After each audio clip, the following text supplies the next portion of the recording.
ओम श्री परमात्मने नमः। आज हम श्रीमद् भगवद गीता जी का 7वां अध्याय सुनते हैं। ओम श्री परमात्मने नमः। श्री भगवान बोले, हे पार्थ, अनन्य प्रेम से मुझ में आसक्त चित्त तथा अनन्य भाव से मेरे परायण होकर योग में लगा हुआ तू जिस प्रकार से संपूर्ण विभूति, बल, ऐश्वर्यादि गुणों से युक्त सबके आत्मरूप मुझको संशय रहित जानेगा, उसको सुन। मैं तेरे लिए इस विज्ञान सहित तत्वज्ञान को संपूर्णतया कहूँगा, जिसको जानकर संसार में फिर और कुछ भी जानने योग्य शेष नहीं रह जाता। हजारों मनुष्यों में कोई एक मेरी प्राप्ति के लिए यत्न करता है, और उन यत्न करने वाले योगियों में भी कोई एक मेरे परायण होकर मुझको तत्व से अर्थात यथार्थ रूप से जानता है। पृथ्वी, जल, अग्नि, वायु, आकाश, मन, बुद्धि और अहंकार भी इस प्रकार यह 8 प्रकार से विभाजित मेरी प्रकृति है। यह 8 प्रकार के भेदों वाली तो अपरा अर्थात मेरी जड़ प्रकृति है। और हे महाबाहो, इससे दूसरी को, जिससे यह संपूर्ण जगत धारण किया जाता है, मेरी जीव रूपा परा अर्थात चेतन प्रकृति जान। हे अर्जुन, तू ऐसा समझ कि संपूर्ण भूत इन दोनों प्रकृतियों से ही उत्पन्न होने वाले हैं, और मैं संपूर्ण जगत का प्रभव तथा प्रलय हूँ, अर्थात संपूर्ण जगत का मूल कारण हूँ। हे धनंजय, मुझसे भिन्न दूसरा कोई भी परम कारण नहीं है। यह संपूर्ण जगत सूत्र के मणियों के सदृश मुझ में गूथा हुआ है। हे अर्जुन, मैं जल में रस हूँ, चंद्रमा और सूर्य में प्रकाश हूँ, संपूर्ण वेदों में ओंकार हूँ, आकाश में शब्द और पुरुषों में पुरुषत्व हूँ।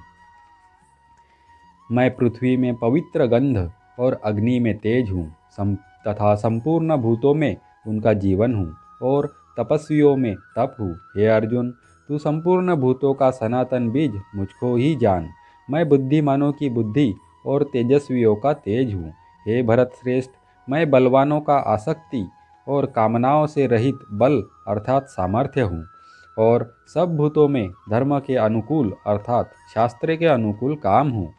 और भी जो सत्वगुण से उत्पन्न होने वाले भाव है, और जो रजोगुण से तथा तमोगुण से होने वाले भाव है, उन सबको तू मुझसे ही होने वाले है ऐसा जान। परंतु वास्तव में उनमें मैं और वे मुझ में नहीं है।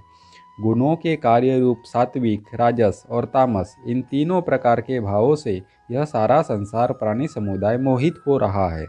इसलिए इन तीनों गुणों से परे मुझ अविनाशी को नहीं जानता, क्योंकि यह अलौकिक अर्थात अति अद्भुत त्रिगुणमयी मेरी माया बड़ी दुस्तर है। परंतु जो पुरुष केवल मुझको ही निरंतर भजते हैं, वे इस माया को उल्लंघन कर जाते हैं अर्थात संसार से तर जाते हैं।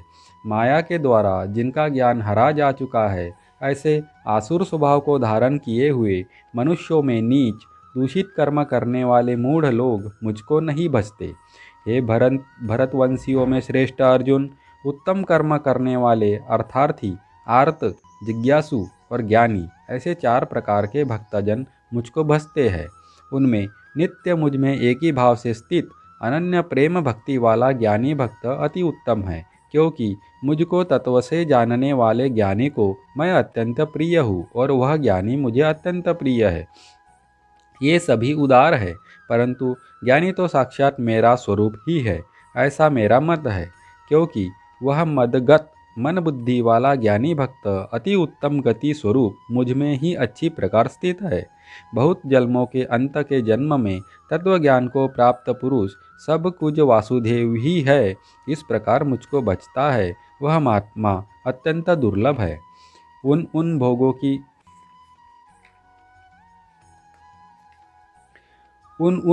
की कामना द्वारा जिनका ज्ञान हरा जा चुका है, वे लोग अपने स्वभाव से प्रेरित होकर उस नियम को धारण करके अन्य देवताओं को भजते हैं अर्थात पूजते हैं।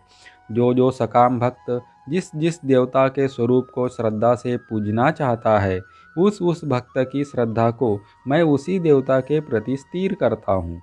वह पुरुष उस श्रद्धा से युक्त होकर उस देवता का पूजन करता है, और उस देवता से मेरे द्वारा ही विधान किए हुए उन इच्छित भोगों को निस्संदेह प्राप्त करता है।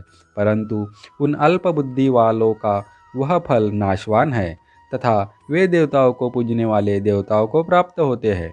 और मेरे भक्त चाहे जैसे ही भजे, अंत में वे मुझको ही प्राप्त होते हैं।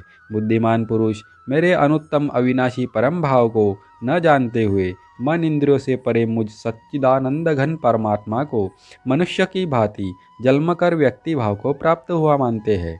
अपनी योग माया से छिपा हुआ मैं सबके प्रत्यक्ष नहीं होता, इसलिए यह अज्ञानी जन समुदाय मुझ जन्म रहित अविनाशी परमेश्वर को नहीं जानता, अर्थात मुझको जन्मने मरने वाला समझता है।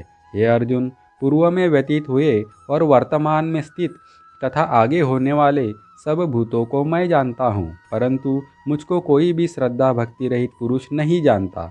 हे भरतवंशी अर्जुन, संसार में इच्छा और द्वेष से उत्पन्न सुख दुखादि द्वंद्व रूप मोह से संपूर्ण प्राणी अत्यंत अज्ञानता को प्राप्त हो रहे हैं, परंतु निष्काम भाव से श्रेष्ठ कर्मों का आचरण करने वाले जिन पुरुषों का पाप नष्ट हो गया है, वे राग द्वेष जनित द्वंद्व रूप मोह से मुक्त दृढ़ निश्चयी भक्त मुझको सब प्रकार से भजते हैं। जो मेरे शरण होकर जरा और मरण से छूटने के लिए यत्न करते हैं, वे पुरुष उस ब्रह्म को, संपूर्ण अध्यात्म को, संपूर्ण कर्मों को जानते हैं। जो पुरुष अधिभूत और अधिदैव के सहित तथा अधियज्ञ के सहित सबका आत्मरूप मुझे अंतकाल में भी जानते हैं, वे युक्त चित्त वाले पुरुष मुझे जानते हैं, अर्थात प्राप्त हो जाते हैं। यहाँ पर हमारा श्रीमद् भगवद गीता जी का 7वां अध्याय समाप्त हुआ। ओम श्री परमात्मने नमः।